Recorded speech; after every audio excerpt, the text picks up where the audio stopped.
Awesome. Awesome. Well, it's thank you. And thanks everyone for time and attention and providing me the opportunity to connect and spend some time together talking.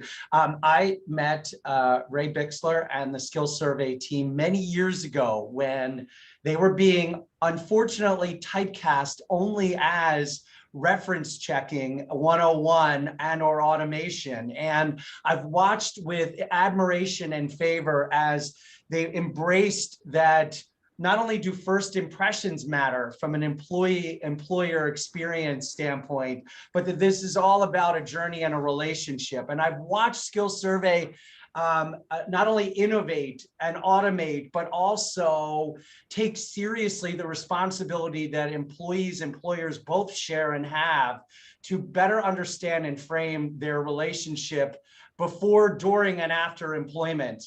And by the way, during the fact that before, during, and after employment roles have completely changed. So we've been able to create a true partnership and relationship with Kristen and the team. And at the center of all of this are relationships. So I'm so excited to talk about what we're seeing, what we're hearing, and what we're doing today. I'm the CEO of a company called Achieve Next. We are based outside of Philadelphia and bring a really cool lens to this discussion. And that lens is driven by the fact that we own and run subscription-based executive peer networks for finance leaders, the CFO Alliance, and HR leaders, the CHRO Alliance, separate but connected relationships and networks, and also provide a host of executive and career coaching, training, and development solutions for those members, for their teams, for their enterprises. So I'm spoiled. I've got real-time dialogue, benchmarking, best practice sharing going on between finance and HR leaders from enterprises large and small around the globe, trying to better frame all that all of you do to support and drive measurable outcomes with that HR function. Okay. Nice. Yeah, that's great, Nick. That's so great. And it's such like a layup from the last little panel thing I did, because I was talking about the importance of different lines of business, yes, right? When it comes to that HR decision, and the importance of the different types of partners in our ecosystem to reach those lines of business, right? It's not just about the recruiting manager, right? Or the HR business partner. It's talent is everyone's job. And that's, what we're going to be talking about today. Yeah, and I'm going to tell you, at the forefront of it all, I think HR is getting a bad rap for being considered siloed, when actually, especially over the last 2 years, with all we've been faced with, we've learned that people drive the success, the performance, and the culture around employee and customer experiences, and HR is at the center of it. So, I truly believe relationships are at the forefront of HR. Yep. Yeah, very true. That's great. Yeah, it's very, very true. And so I did send that over, Ward. It's big, but I did send that over. So I don't know if we have the same contingent. Okay. Yeah, through email, as the last group, or do we have some new people on as well? Kind of a mix, I think. Is it a mix? Okay, perfect. So just quick infomercial, right, on me. Kristen Menard. I'm responsible for partnerships here at Skill Survey. I joined the company a year ago, last March, and I took over the partner function in the fall. And I come from a long career of building ecosystems. I always say to people, I don't come from HR tech. I really came from cybersecurity. But I'm super obsessed and I'm passionate with building out partner ecosystems outside of just your traditional reseller, VAR. I believe very strongly that the ecosystem drives, not only the revenue, but the most value. I gave sort of a long-winded spiel on this in my last session.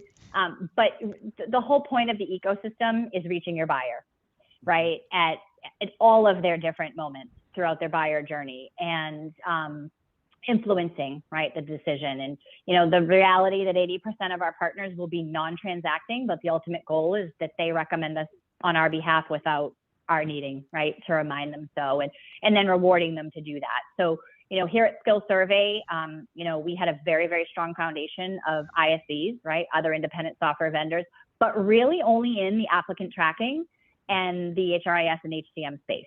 I'm seeing interest in growing and expanding that beyond that from, real big tech players, whether they're security vendors in the single sign-on, right, because they're using that to get into their HCM systems, or, ServiceNows, non-obvious, right, types of partners that they're outside of the HR tech space. I talked a lot in the last little pitch brief about how, Skill Survey fits as a software platform. I mean, that's what we are. We're a software platform. We fit squarely in the HR tech stack. We're no longer, right, to Nick's point, just this reference checking survey tool, right? We're a full talent intelligence platform that has a pre-hire and a post-hire component. And we're here to talk about the post-hire piece. We're here to talk about the employee engagement. And why I love partners like Nick, and I think he likes us, is there's this better together approach, right, to partnering. We've got the tools and the technology and the platform. Nick's got the services and the consulting, and we remain agnostic to one another, and we bring each other in, right, at the right time when we're seeing an opportunity for one another's services. And so Nick and Achieve Next might fit into that category of not obvious partner type, but very strategic, right? Nick, would you agree? Yeah. And so, right. And so again, we're our own enterprise sales team, and our mid-market sales team is hearing more and more about the importance of involving other lines of business in the sales cycle. The recruiting manager wants the pre-hire piece to make their life easier, so they don't have to pick up the phone and call reference checks. The business, they ultimately want to get rid of reference checks. The business is saying, absolutely not. We need the reference checks, right? So we help bridge that gap. And then we've got the post-hire component, which helps evaluate that process, right? All the way through candidate experience to onboarding first 90 days, as long as you want, right? You can have these surveys going on that link back to your talent management systems, your learning management systems, right? From that feedback, you can tailor learning and development to employees at various stages of the life cycle. So Skill Survey has really grown up a lot since many people maybe have heard of us on this phone. We're not just this nice to have reference check tool. We've honestly become, a pretty integral part of that HR tech stack for our clients. And so we're excited about the direction that we're going. And, we're excited to talk to you guys today together about how, Skill Survey is leveraging the strength of our integration partners to grow that business, to ultimately find new and different types of integration partners, but ultimately, partnering with folks like Nick, in a real thought leadership way. I mean, I think what Nick is doing around the that marriage of the financial piece, right, with the CHRO piece is critical, because we always say here, what's the cost of not acquiring the right talent? What's the cost of training that talent? What's the cost of losing that talent, right? And it's this vicious cycle that's very, very top of mind for all businesses right now.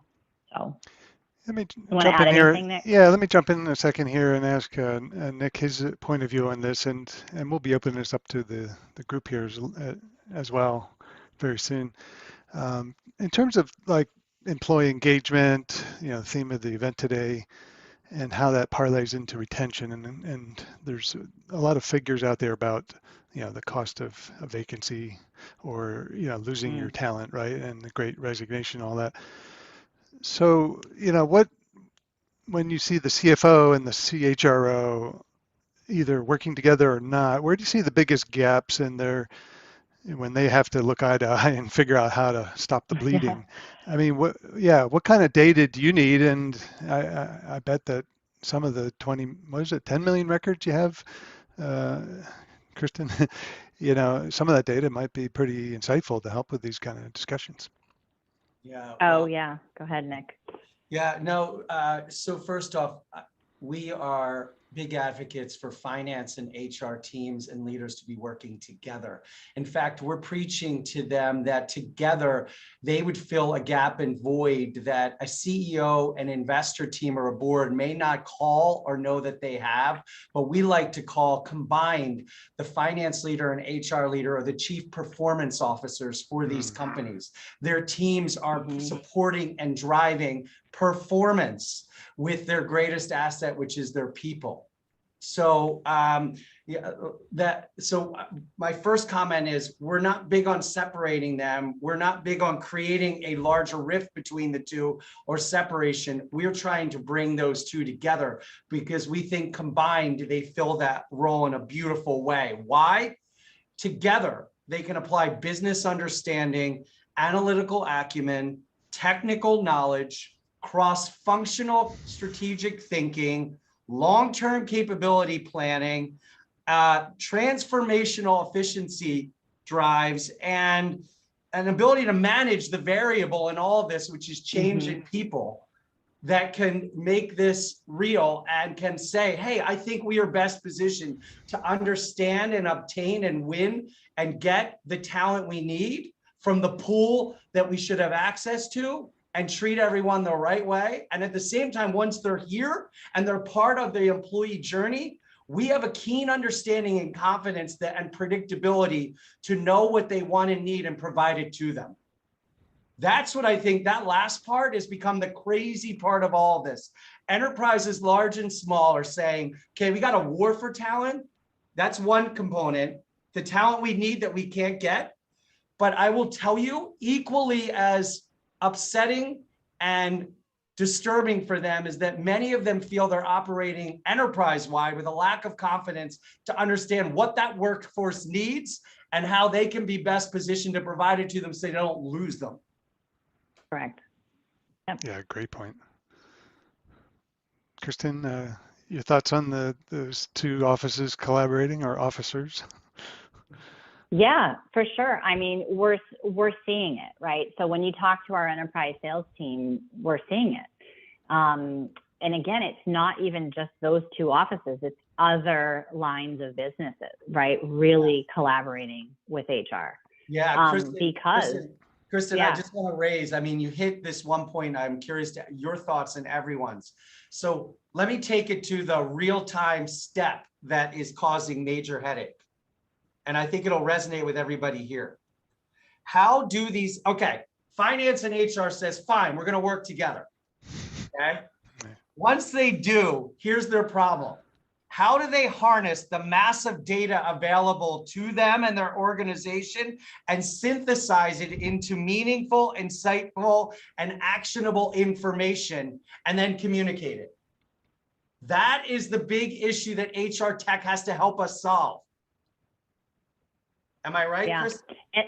You are, and that's where our data comes in, right? It's not just a hunch. It's not just a gut feeling. It's like, look at what the data said. So I shared in the last session, that's the $10 million, number. Like we have 10 million unique, right, applicants, call them. They've obviously become employees, come across our system last year, alone. And there's a lot of data around that. And now when we start to layer in the post-hire component of what happens after they're hired, there's a lot of data around that. That's that actionable data. That's thus the talent intelligence suite that we have. And, like I said, we have the whole team of IO psychologists and data scientists and our AI engine and all this that's serving up that data to exactly the folks that you're talking about, right? To show this is what's happening. This is the impact on the business. That's it. They need that data. The hard part, Kristen, though, for them and for all of us in this is the synthesis or synthesization of that data coming from all of these disparate sources. And you can't just say, we're going to pull it all together and we're going to push it back for everyone to look at because it tells different stories. It presented in a way, look, it may tell me something as a recovering lawyer and finance guy, something different than the tech person, than the salesperson, the marketing person, than the ops person, than the supply chain person, than the HR person. That's also a problem.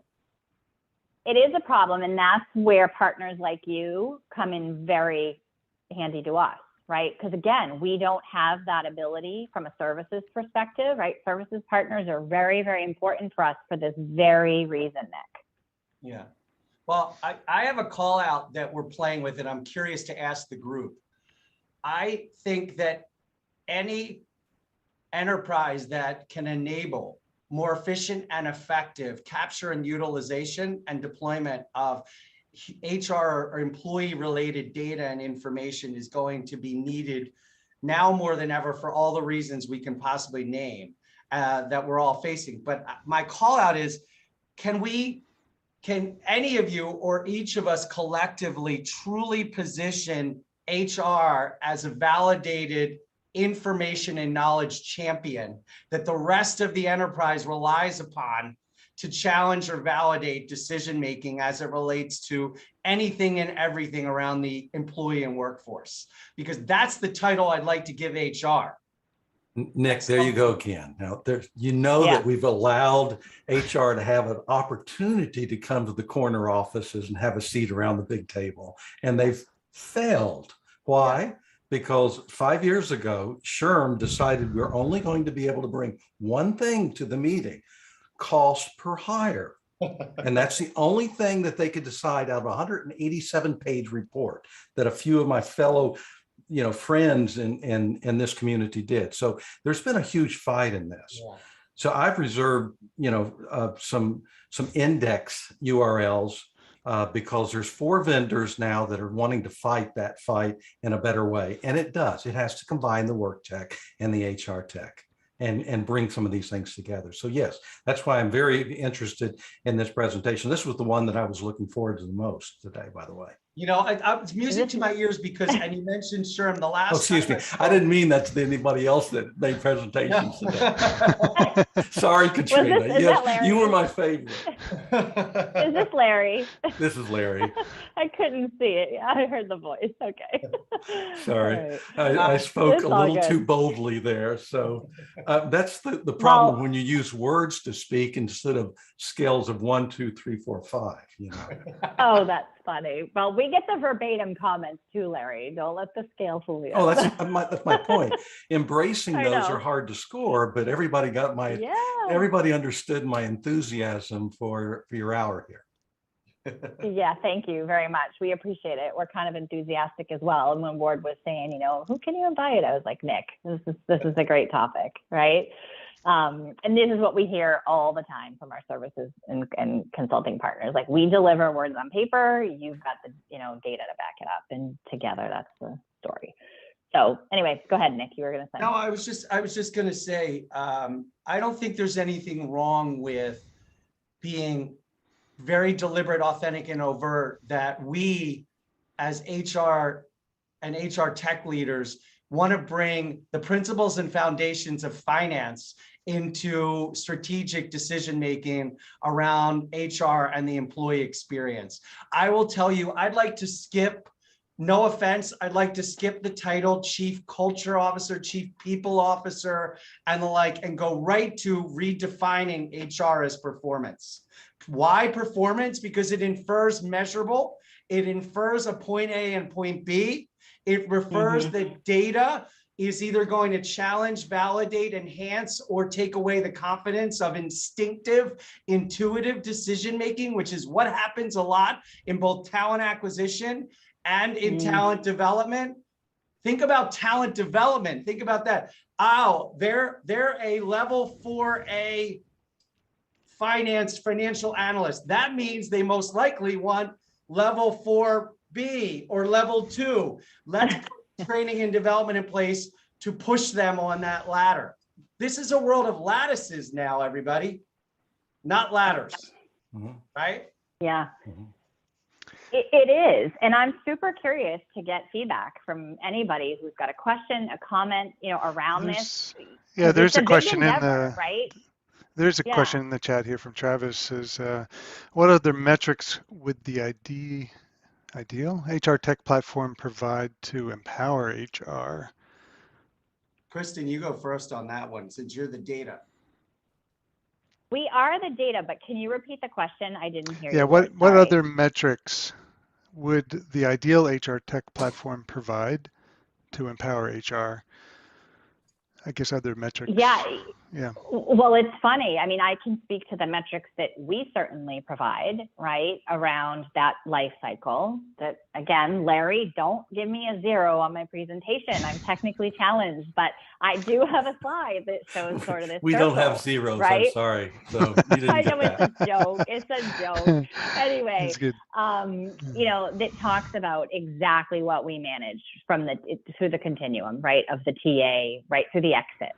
But I think that there are potentially others. And this is where the power of, you know, multiple tech vendors, I don't think that's to be defined. I shared with Ward like a really big endeavor of defining that, right? And really defining what that ideal HR tech stack is and what layer of measurement we obtain at each layer of that stack with a group of partners. You know, I mean, Larry mentioned cost per hire. There's so many more. And so I don't know that that's been clearly defined. I can only speak to what we measure, but I think, you know, Nick has a very lofty goal, right? As he just shared of what we're trying to accomplish, but it's going to take everybody in this ecosystem, right? The HR Tech Alliance ecosystem, It changes. and SHRM and other organizations, because that's it. It's a moving target. That's what I was just going to end There with. were 17 that were recommendations by SHRM, by the subcommittee to SHRM's board. And of course, one was accepted. I've got a list of 850 KPIs in HR. So, I mean, there's, and what I'm working on now, I can't even find them in my list.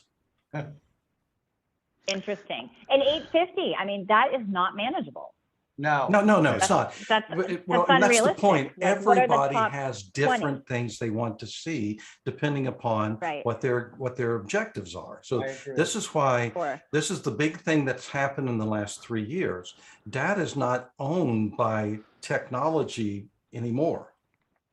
And now we're trying to figure out how do we get the information out of technology, because everybody needs this information to do their work from their kitchen at their home now, and not have to go to, you know, submit a request for a report.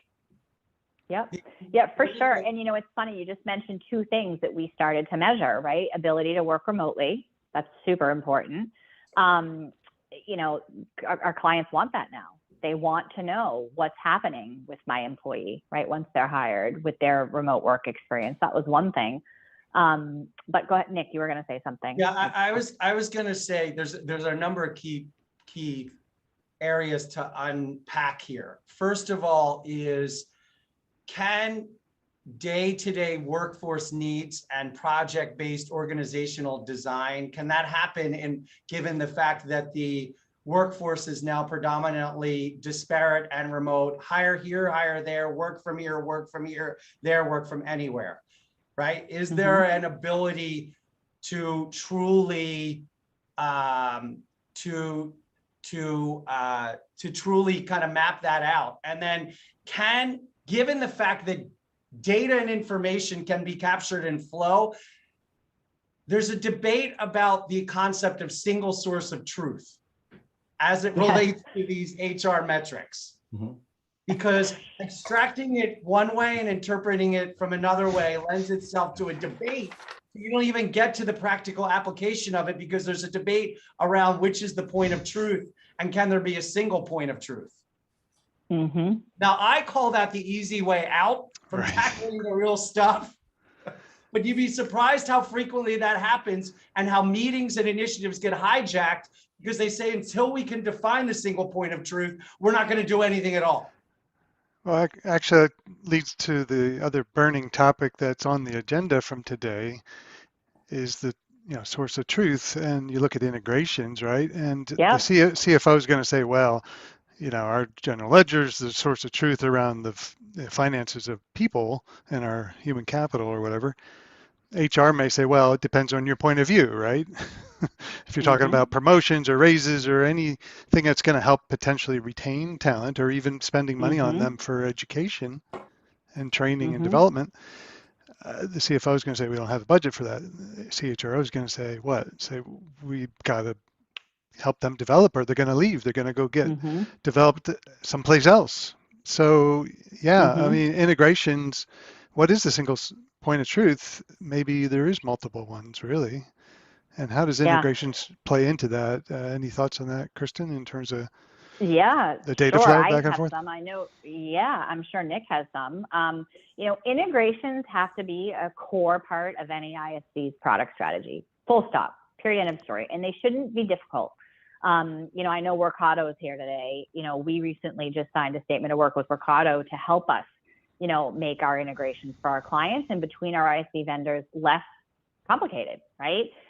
We want to move down the path of sort of this, open source network and, integration network and so on and so forth, because it's the expectation, right? And so you can talk to any potential client and they're like, oh, Active Directory is my single source of truth. And then HR is like, no, well, it's actually Workday, right? It's my single source of truth. Well, no, it's Cornerstone, right? So to your point, Ward, it's all over the place. And I don't think anybody, this is why the consultants do so well, right? They go in and they help them extrapolate all the data from these disparate systems, which are already integrated, right? Because at the end of the day, some of the most innovative departments and teams within companies I've seen have people solely focused on this.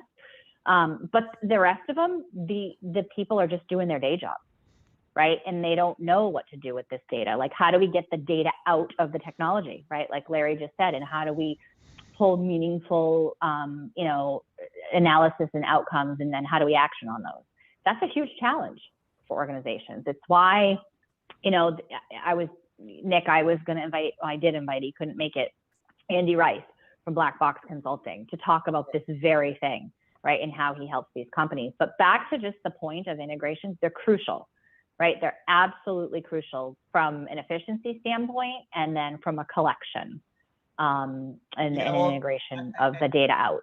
So. Let me give you a little secret in the world of consulting right now, and this will make some people smile. So people like us, people like me and my team, were brought in to talk about how do we connect the business strategy with the people and HR strategy and apply it to talent acquisition, workforce planning, blah, blah, blah.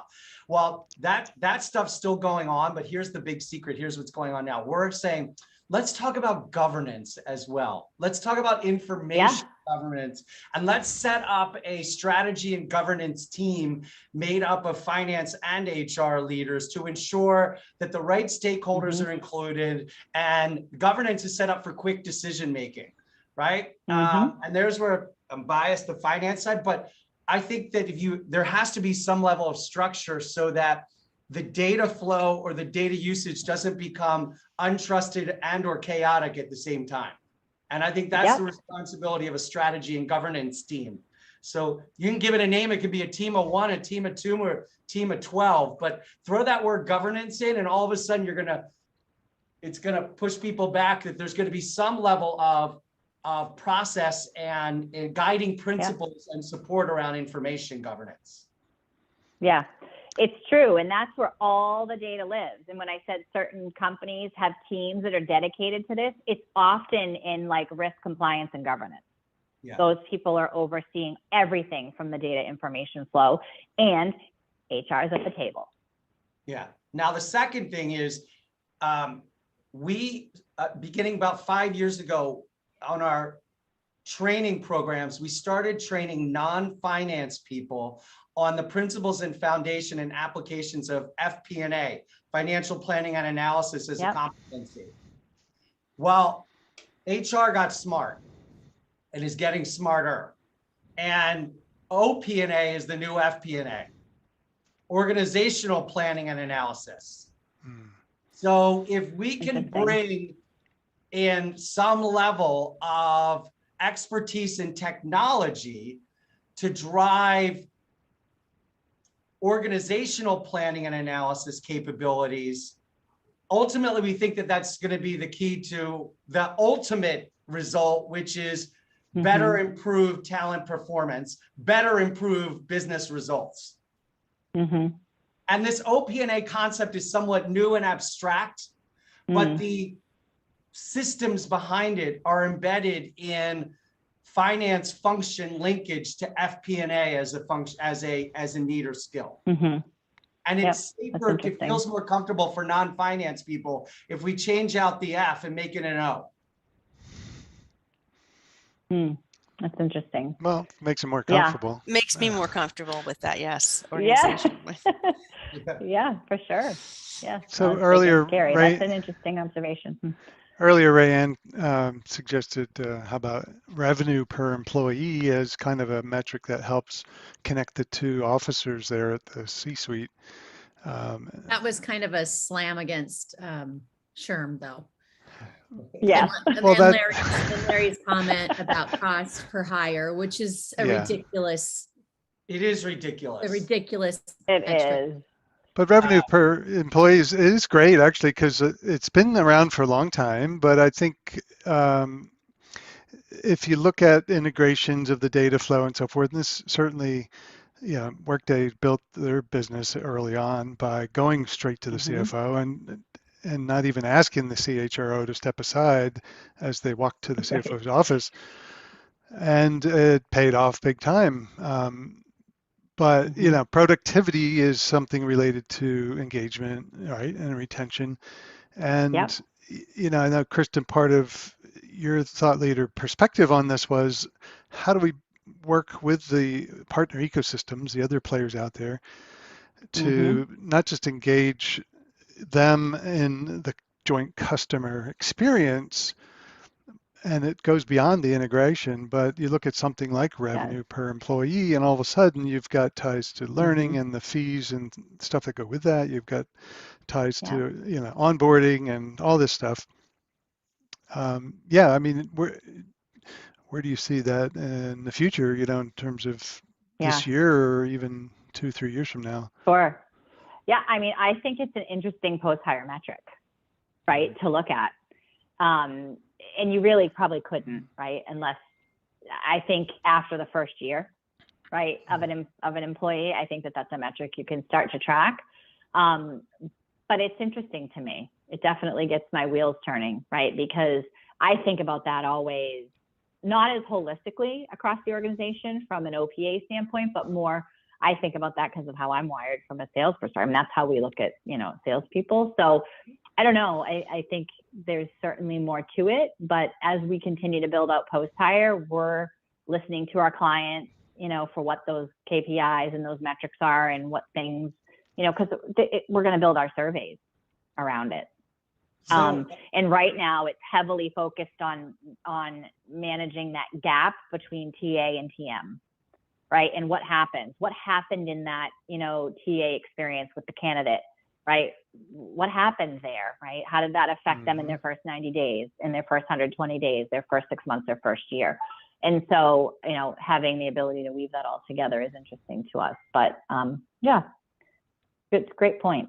I have two comments there, Kristen, if I can weigh in. First of all, of course, there's still a population of finance leaders who hold the title CFO, who still act like CFO as it relates to everything talent and people. So I will not deny that. We call them out. I'm going to make them wear special badges at the next CFO Alliance meetings because they still exist. So I'm not painting the rosiest of rosy pictures in finance. Right. HR has all the issues. At the same time, we started to see data being captured from the finance team and others saying that lent itself to a potential trend. And we're now wondering if this is where this is headed. The amount of time and frequency of an employee's interaction with the customer or customer experience today versus tomorrow, we think two things are happening, which is more people are having a direct or indirect opportunity, responsibility, and exposure to the customer experience than ever before, even with technology driving B2B and B2C businesses. And the amount of time they're spending ensuring that customer experience goes well is increasing as well. And that's not just sales and marketing. In fact, more than half of the 512 CFOs we surveyed in December of 2021 said that the number one area they'd be spending more time in 2022 was directly interfacing with the customers. And that's not supply chain, that's not price, that's not CF no on a contract. That's actually involved in the experience. I think that's something every enterprise can measure. And it could be as simple as last Tuesday, you spent 7 minutes, and it looks like next Tuesday or this Tuesday, you're spending 48. What does that mean? And what does that mean in alignment with the employee experience and the customer experience and the joy that's supposed to be happening? Yeah, it's so funny because in the last session, I talked about the employee experience, the customer experience, and then the partner experience, right? And employee experience leaders, right, and customer experience leaders are spending over 51% of their time on tech, right? They are. They're looking at everything from, especially HR tech, right? Particularly LMS, onboarding, all of it. Tools like Skill Survey, they're involved in the sales cycle here with our platform. You know, I had an enterprise sales rep call me this morning and she's like, Oregon didn't close and this is why. And we didn't have these right people in charge of experience at the table, right? Early on in the sales cycle. So, I mean, they thought it was a done deal. But what we're doing got such traction that, you know, it wasn't just the Department of Oregon, all of a sudden the whole city, you know, state, the whole, all of it, they want it. So, but those employee experience people and customer experience people were not part of the decision-making process and they needed to be. Never see that. Yeah. Rarely. Wow. Anyway. So one of the things you hit on not only today during this series of meetings, but throughout is the responsibility and opportunity that anybody involved in this effort has to be the technology activation and enablement component of this type of activity and decision-making and relationship building. But I still say it's the minimum threshold. And I go back to what else are you going to do to help them challenge or validate their confidence in decision-making by emphasizing who else you can connect them to and the use of the word ecosystem that is dominant, predominant here, that doesn't have to be over-architected.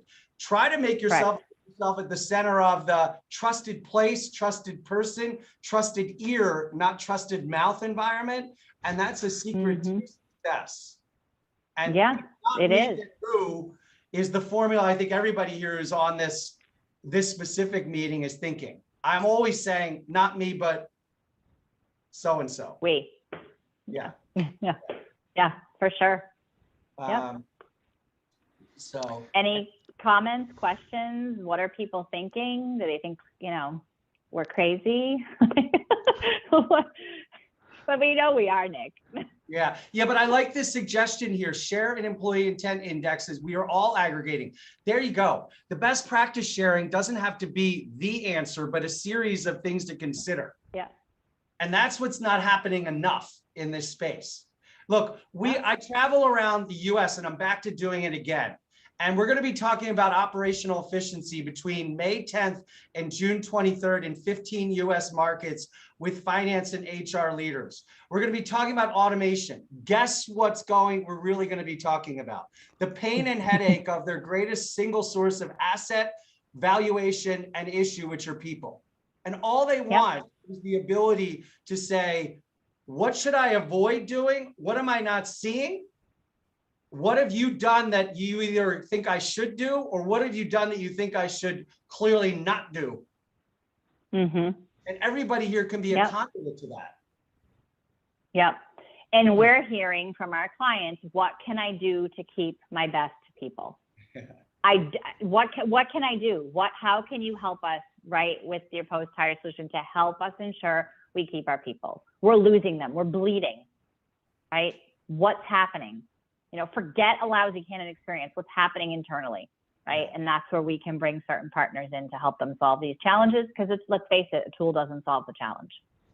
Yeah.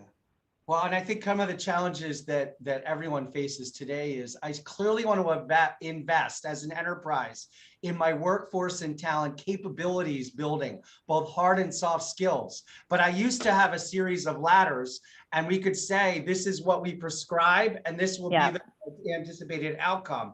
And now I have a workforce and an employee population that is resisting the straight ladder movement and saying, I want, I think I want to try that over here.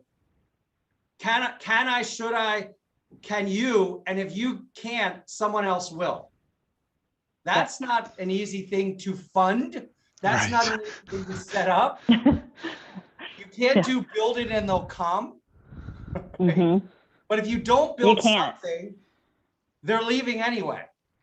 Well, to Kristen's point, though, if you're able to capture through, strategically timed and delivered surveys to your employees and find out at least what they're thinking or wanting, that's a great start. And if you don't do that, you're going to miss out. Yeah, I mean, it's really important. And, Nick, we talked about even like the moral imperative, right? Which we haven't brought up yet. And I know we're already at 12:45, but everything going on with, DE and I and B, right? Everyone's throwing a B on the end of it now, belonging. And so, there's a big element to that too, as well, with what we're looking at and what we're doing with our platform. And, our platform helps eliminate the bias in all of it, right? The TA and the TM side of things. And I know you're doing work there too, Nick. So that's got a place in all of this.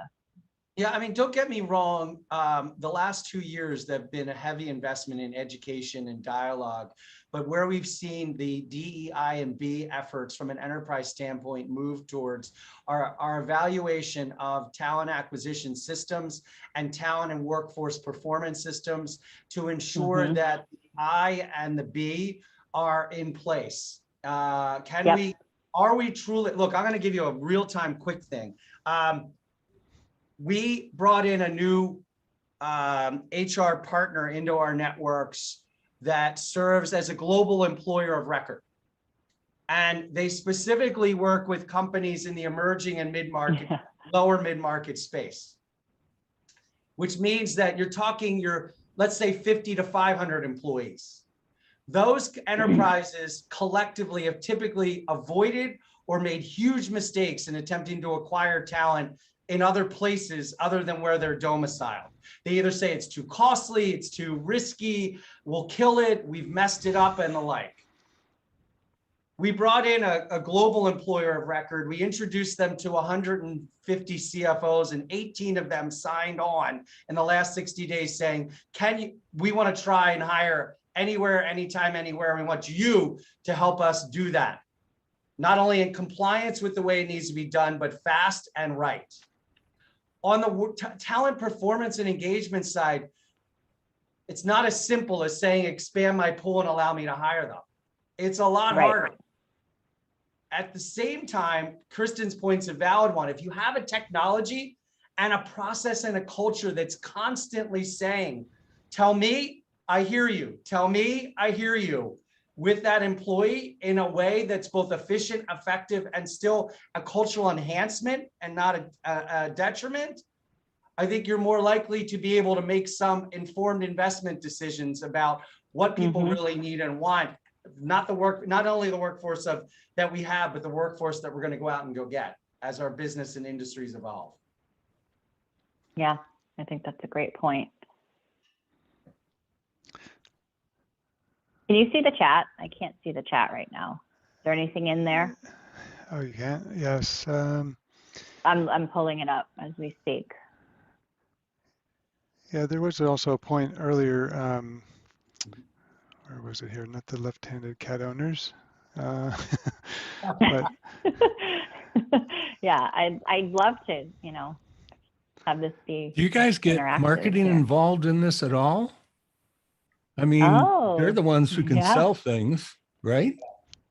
Well, one would hope. Start the conversation, right? I'm kidding. That's not their job. Yeah. Start the conversation. It's not, but it's certainly, like for us as a software vendor, we do get marketing involved. Obviously, we rely heavily on them to create the demand, both on the customer acquisition side as well as the partner acquisition side. So yeah, we work in lockstep with marketing. No, wait, sales and marketing working together, what? Right.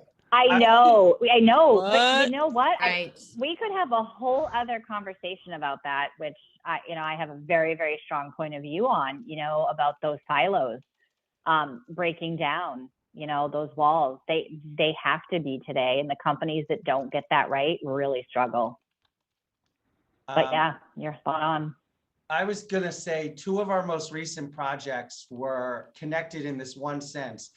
Both enterprises had successfully raised their next round of investor growth capital. One Series B round, one Series C round, one technology, one life sciences. Both now, because of that raise, are in the midst of business transformation from R&D to commercialization. From 25 people who created to 250 people and beyond who have to deploy. Look, we've got a bunch of people here that would say we are people, talent, HR, finance experts, but we actually added to the consulting team a communications and marketing expert into our fold.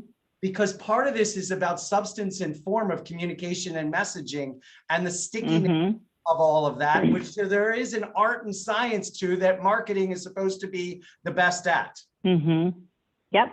Can we bring that capability into HR? Should we? I don't even think it's an HR thing. I think it's an enterprise leadership responsibility now, given that we're on display. But I do too. Yep. They thought that was needed in terms of a skill.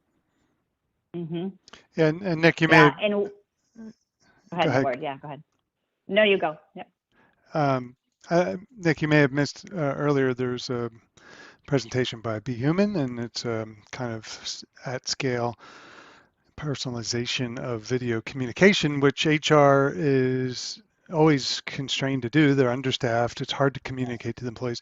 But one of the biggest things I remember during looking at compensation software and stuff like that and helping market that is reminding people of what their total package is and things like that, so they don't leave thinking that there's a better deal down the street when in fact they've got it better than they realize. And you got to continue to remind them. So marketing to your employees is a huge way to engage them and to remind them of what they've got. And so I think that doesn't happen often enough. And sometimes, and also parlaying that out to thanks, Katrina, about externally to candidates or alumni even. Hey, why don't you think about coming back? Remember how great this was? So marketing is a huge advocate of communications in HR, should be. Yes. And if you had tools to help you with that. We missed you. Is it actually the grass greener on the other side of the fence, or is there just better manure over there? Right. Yeah. Yep. I always say that too. It's so true. So true. But I don't know that companies really do that well, Ward, to be honest. No, they don't. They don't. No, they don't do it well. Not natively. Especially and especially right now with all things pointing to sourcing. That's one of the things we're talking to a lot of our clients about. It's like, let's go back and look. Let's go back and look at this passive pool of candidates that you built. Okay, so you hired somebody and they left, but what about the 3 up and the second and third candidates that you didn't hire, right? Let's market to them. They're still there, right? So that's the power of our source, piece of our platform. Not to go back and plug that, but it's so powerful. And helping them market and so on and so forth. And I'll give you a great example. Yeah, Kristen, I'll give you a great example on that. My daughter took a job after she got her master's, and HR kept telling her during the interview process and everything, oh, we have all these benefits and we have unlimited PTO, which is kind of in vogue, or I don't know if it still is, but she's, and being kind of Gen Y or whatever, she's pretty young. It's like, that's cool. They want to go out and see the world and stuff and not just slave away at their computer all day or whatever. And guess what? After 3 or 4 months, she started hearing from other people that are trying to take time off to get married or, just minor things like that. And this unlimited PTO thing, we didn't really mean that. That was a mistake. Or HR said that. So, and that rumor mill could kill the reputation of your company, could just crater your, engagement and retention just could go. And that's what happened. People started leaving. It wasn't just that, but you get the idea that one piece that HR was saying, that perk or promise, really bit them in the butt. And they Mhm. were silly to offer to begin with because it's just not plausible. Yeah, But we what hear would it the all the CFO time. say, Nick? Yeah. What would the CFO say about unlimited Yeah. PTO? You know, how do you budget for that? You know, That's right. That's right. But it is the trend. It is still the trend, at least in a lot of It is. enterprises we talk to. Yeah, I've seen it be listed as unlimited with a minimum, and that's like I'm more comfortable with my age group. I think we're more comfortable with knowing how much we have because I won't take it if it's unlimited because I want to know how much I've earned. Yeah, right. Do you know what I mean? It's Like such I'm an really interesting uncomfortable with perspective, yeah. unlimited. Yeah. Yeah, I don't take it, period. So I think that's such an interesting perspective. Yeah, it is. But it's definitely, you know, de rigueur. Like it's the thing, unlimited PTO now. Everybody's doing it, all the cool kids. Mhm. And there's data around it too when it comes to productivity. We're adults, right? Get the job done. But, you know, I don't think there's a millennial on this conversation right now. Right. So anyway, there's Not that. quite. Many of us have millennials at home. Yes. Right. Same, Yeah, I right? love Yeah. I love when I host a roundtable and I let it open with complaints around Gen Z and millennial, and then 10 minutes in I stop them and I say, how many of you are actually responsible for raising them? And all the hands go, Right. Yes. own it. So Own it. Yeah. Yeah, That's what own happens it, when you for teach your sure. children to be aggressive and, you know, you teach them how to get their career, how to do it. And then they are aggressive Yeah. and they do it.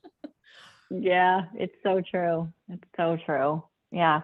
So this is interesting conversation, Nick. I'm so grateful you were able to join. Thanks for having me. And I hope this, I- yeah, I mean, I think I don't know. It's recorded, right? So hopefully we'll get some more eyeballs on it. I think it's a great conversation. And I you know, again, we're here to connect, Yeah. right, with others in this ecosystem. And, you know, it's no small endeavor.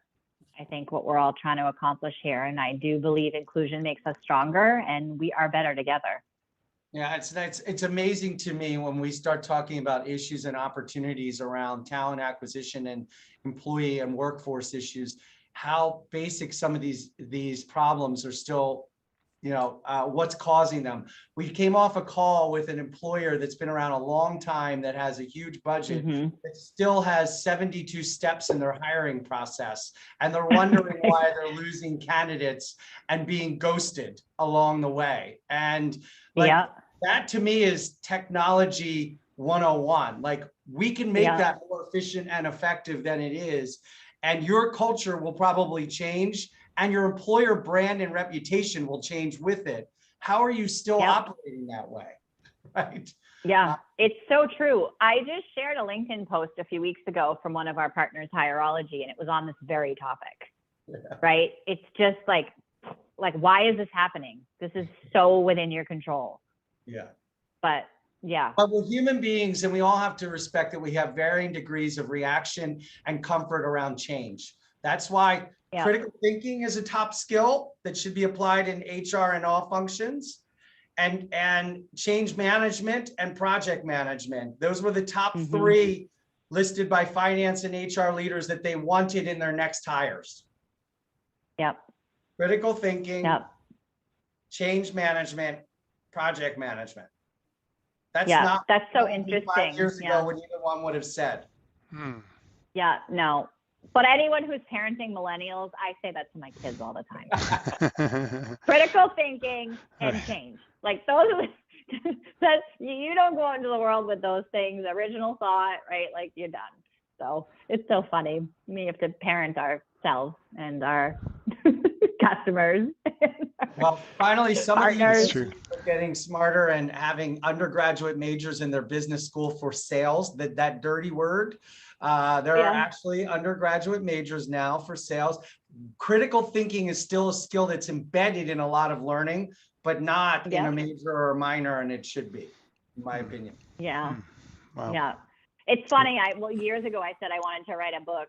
Sales is not an F word. But somebody else wrote it. It's the title to a book. Oh, wow. Anyway, yeah. Amazing. All right, Ward, where are we at? Yeah, we need to wrap up and I'll hand it back off to Rayanne. Thank you. Thank you. Yeah, thank But you. thank you so Nick. much, Kristen and Thanks. Nick. That was Kristen, amazing. Yeah. Great session. All right.